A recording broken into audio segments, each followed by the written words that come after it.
Moving on to business from the City Council. Item number 15, this will be the appointment of the interim city clerk.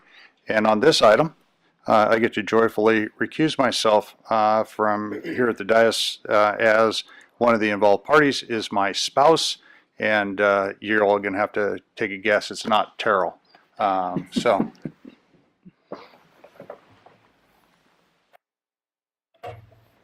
Terrell? Good evening, Vice Mayor, members of the City Council. So I'm here before you tonight to let you know that you need to appoint an interim city clerk.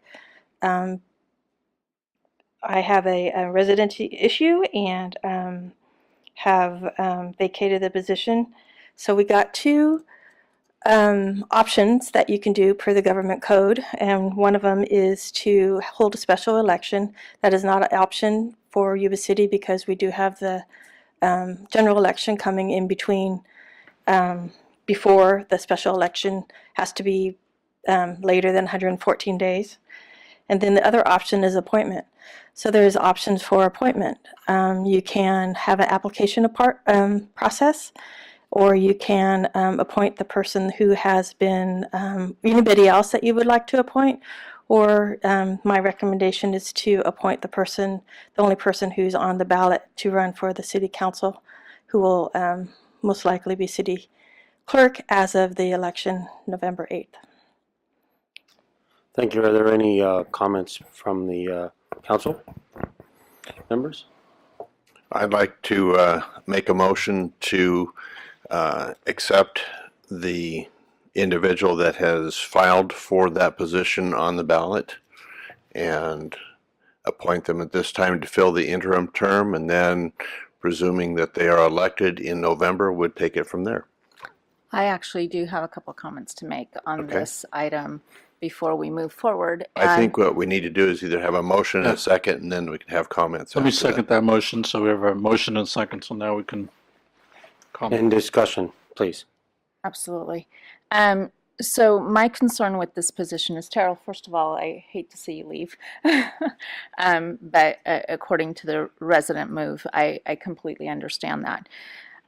My concern was that this came about August 10th, and when this position was vacated, as of that date, and we were provided notice, we had literally 2 days to do something, because the final filing date for somebody to, or the public, anybody to go ahead and apply for this position and put their name in for the ballot. I don't feel that there was public awareness because it happened so fast, so anybody could have put their name in. Or the other option would be that we leave it vacant, and then we as city council members go ahead and appoint city staff when November comes around. I feel that there was no discussion. This is my opinion on it because of the August 10th date. I feel that we didn't have enough notice to even consider as city council members to say, are we going to go move forward with the ballot public? There was no public notification. With city council members, when there's a vacating seat coming, such as the election for November, we know what council members are going to be moving out, how many seats are available, public gets interested, they put their name in for election. In this case, in most cases, this city clerk position, people don't even know that it's an elected position. So when the public isn't notified, or there's not enough time for public to even put their name in, I think it's due diligence for the city council members to say, okay, look, we need to go ahead and leave it as is, and then go ahead and move forward in November and appoint a city staff member, such as other cities do. We have city managers who are appointed into the city clerk position. We have other city staff that are appointed into the position. I just feel with the lack of information that was provided, I also, as we're talking about goals and priorities, the city image. So we talk about transparency. We talk about being that open slate to make sure that the public knows what's going on. I really feel, as far as my concern for our city goals and priorities, when we come down to our city image and the perception that the city puts out there, I, as a council member, feel that we need to do our due diligence. And I feel there's a conflict of interest. So when you have, and I completely understand that it's two different positions, and it's regardless whether it's a big position or a small position, I feel there's a conflict of interest. Having folks in the same family, whether it's a mother-daughter, husband-wife, to be working in the same office. There is no legal situation that indicates, I spoke with Tim, our attorney, there's no legal aspect saying that there's an actual conflict of interest, but as far as the city perception, city priorities, as far as our image, I think it is something that we should be looking at. It also lends to favoritism that I'm not keen of. And these are my perspectives. So with that being said, I honestly cannot support the appointment tonight. Through the Vice Mayor. Yes. I have a question of the current clerk. Would you have been up for election this year, or would it have been in 2 years from now? It's this year. So that position was open regardless of whether or not you were going to vacate the position, and anybody could have applied for that position. It was available to apply for even prior to when you made notice that you were going to vacate. Correct. I will make a comment regarding that. The reason that there's the 5-day extension typically for a sitting elected position is so that if it does go past the time of the regular, then the citizens can go out and apply in that last 5 days, knowing that the sitting elected official is no longer going to be there. So that did not occur. There were only 2 days' notice. So because of circumstances beyond control, there was a situation of only actually less than 2 days. Once it would have gotten out, it would have been a 1-day notice. I think there was, it was unfortunate, and it's something that needs to be, this position needs to be addressed in a different manner than what is being done tonight. My comments are going to come out now. Actually, many of them the same, but not exactly as the other council member. But I am requesting that the council attorney give a written opinion on non-conflict of interest. For one reason, many departments have to have a sign-off and a signature, an official by the city clerk.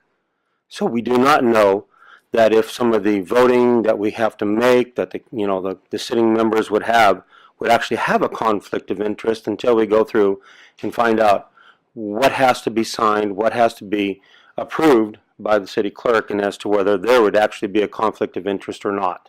It's a little bit more complicated than just husband-wife situation. It has to do with the operation, full operation of the city. So there could be some there. So I'm just asking, before I move forward with this or an alternative is chosen, is that a clear no conflict of interest must be established. And knowing that departments have to utilize her, I don't think that there's a clear conflict of interest, that there is none.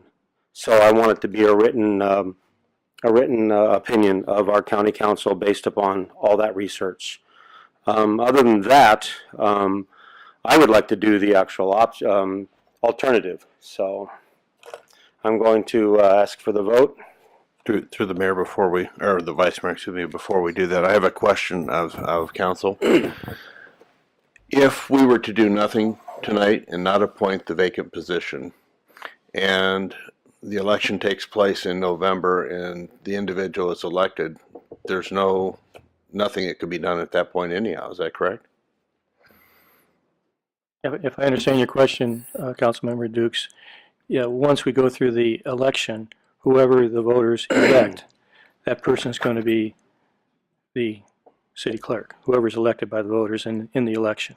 Regardless of what we do tonight, right? Right. Whatever you do tonight or the next meeting is only for the rest of her term, which is through November. Correct. So it's a couple months.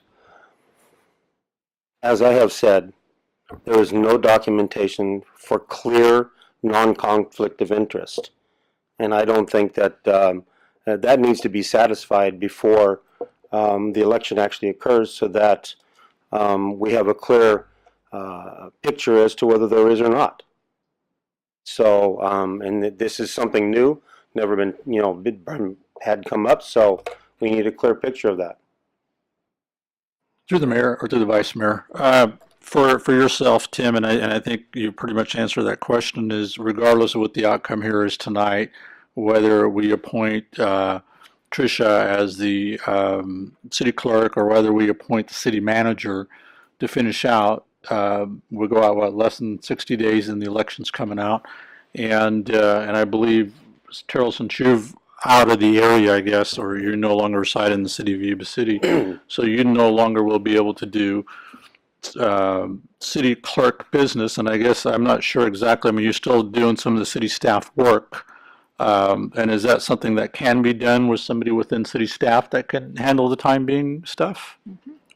Regardless of whether I was the elected city clerk or not, as my position as the assistant to the city manager, my assignment is to support the city clerk functions. So maybe that's an option at this point in time. I mean, it goes back to the election, whoever the people elect, or who the people are going to elect at that point in time. I understand that, but the thing is if there is a conflict of interest Right.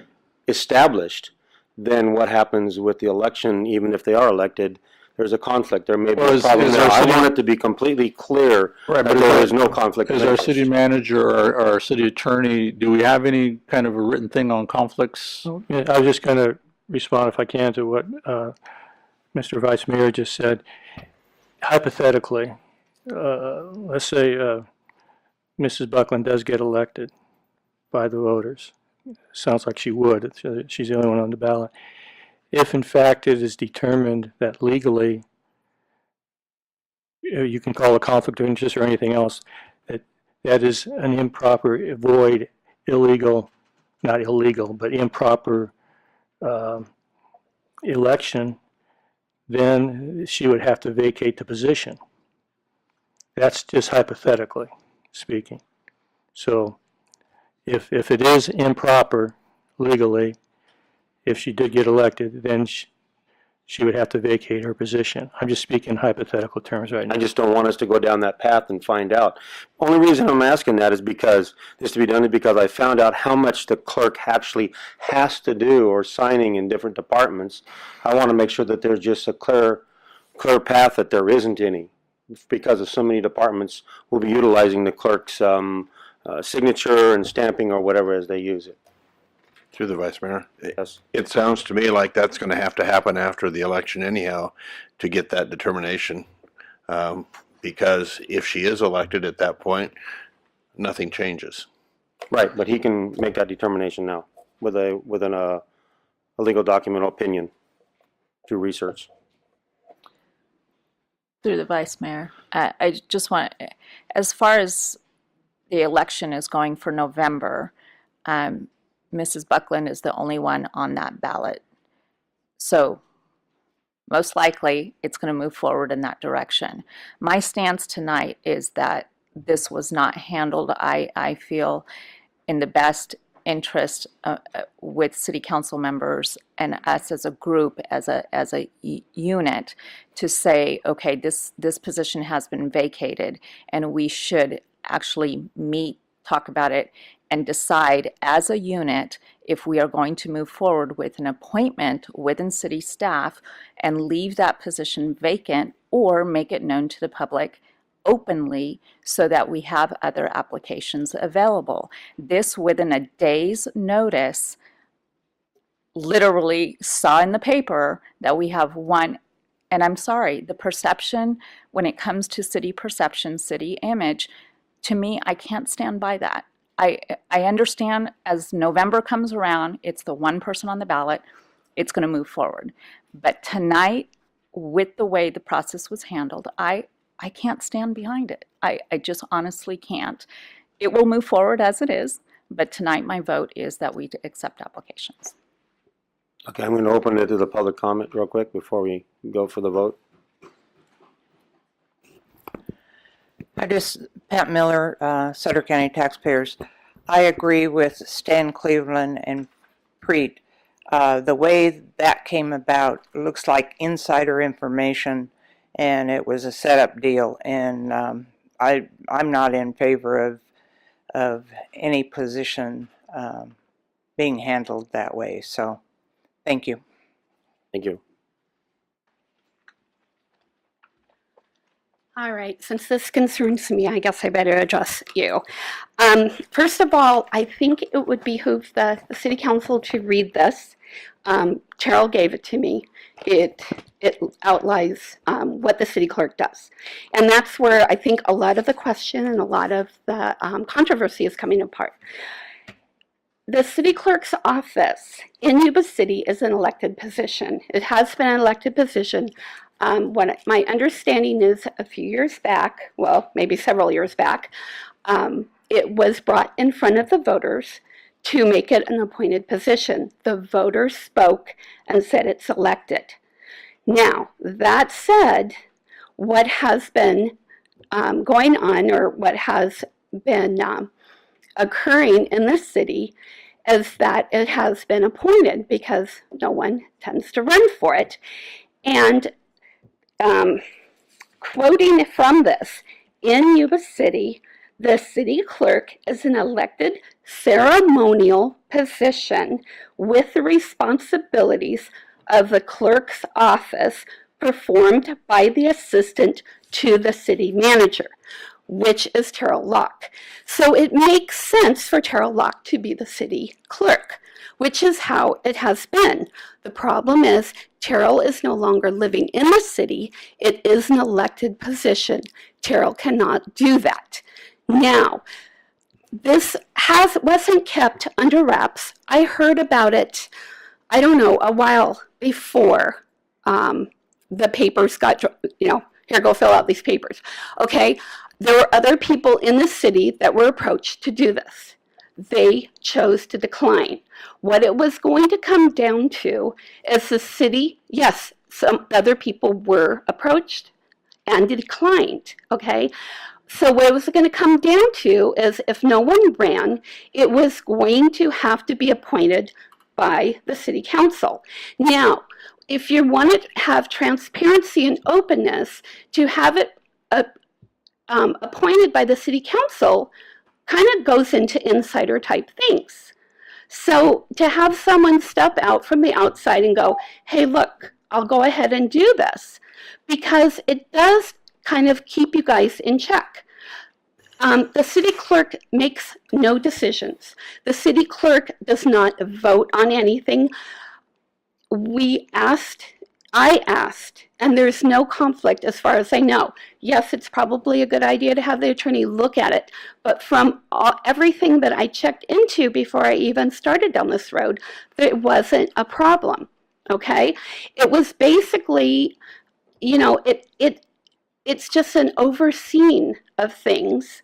Yes, I'm going to have some education to look at, but what I'm trusting is that Terrell Locke, who has been doing an excellent job as city clerk and doing the functions of city clerk, is going to continue to do an excellent job. I will be there to just kind of be a little bit of a watchdog, but as far as being able to vote, have influence, or anything that goes on in the city council, that is not part of my duties. It will not be part of my duties. There is no problem with, like, you two getting together with more than one having a Brown Act. Nothing like that, because that doesn't come under me, okay? Yeah. So this is where it's at. I just stepped out in faith, knowing that we needed someone to fill this, and did it come 2 days before? Yes. But you know what? Cash and John Dukes also could have pulled papers 2 days before and ran for city council again without any notice to the public. Please finish up. You've gone past Okay, I'm time. sorry. It's We're okay. going on. But anyway, so a lot of this does come down to the wire. But also, I mean, this is $75 a month. If you look at what the city clerk does, it's a full-time position. But that is Charles' job. And that's how it's outlined. You're continuing after the red, All right. way beyond. Thank you. Thank you. There's a misconception going on here. we do not have a document that actually gives us the information that it is not a conflict of interest in any way. I have insisted that when I am asked to do something and make a decision and a recommendation, that I have documents that are solid for that decision to be made. I do not have that. I cannot follow through with this until I have documents that are clearly no conflict of interest. Just because it hearsay or whatever, it doesn't matter. I want that document in my hand.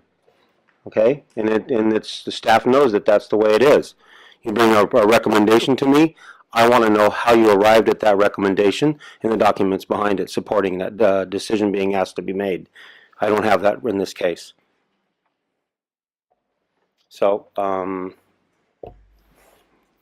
for the vote. I'll just make a quick comment to Mrs. Buckland. As far as the job duties, I did take a look at them. And it's not about the job duties. It's not about $75. To me, it's the perception of the city.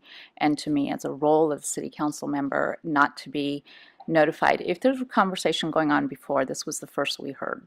So We did not know until we the 10th. did not know until the 10th. Late on the 10th. So, Through the Vice Mayor, let me just make a comment. I know, I think a lot of this is going to be decided after the election. I mean, there's one person running, and most Right. likely when one person's running, that one person is probably going to win. And I think for time being, even though we have a motion on the floor, I'd like to change that for time being, and I don't know if we can take a vote on it, but amend or redo that motion, perhaps to have perhaps a suggestion, maybe to have our city manager step in until the election is done. Yep.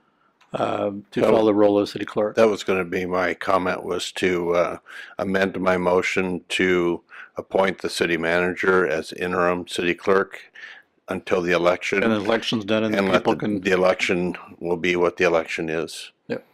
Okay. So and then that's also my, this, we need to know this before the election time, this conflict. I think we can I think direct, it's just smart. we can direct staff to do that without That's smart. having that in the motion. but- Correct. Yeah. So you got a motion, I'll second that. Okay. All in favor? Aye. Aye. Opposed? There you go, Steve. I know you don't want it, but I work for you, sir, so whatever you want me to do, I'll do for you. You're it. Tag. okay, somebody go get Mr. Buckland out.